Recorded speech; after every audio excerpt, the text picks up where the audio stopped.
Hi everyone! In today's video, I will show you how to stretch an image in Pixlr. So first go to pixlr.com and select editor from here.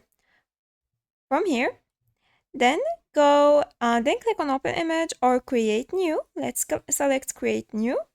And here select the size of your image. You can also change the name and uh, customize the height and the width of your image.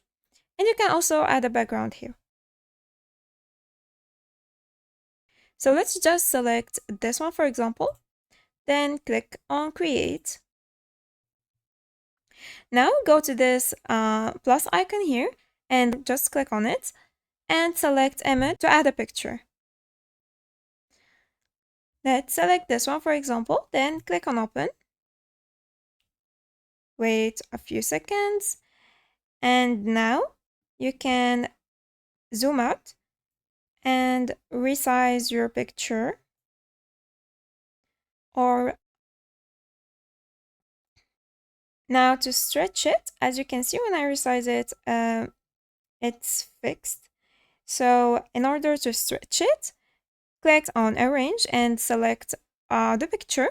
Then go to aspect. Here you can see we have two options, fixed and free. So select free, and now you can stretch the picture.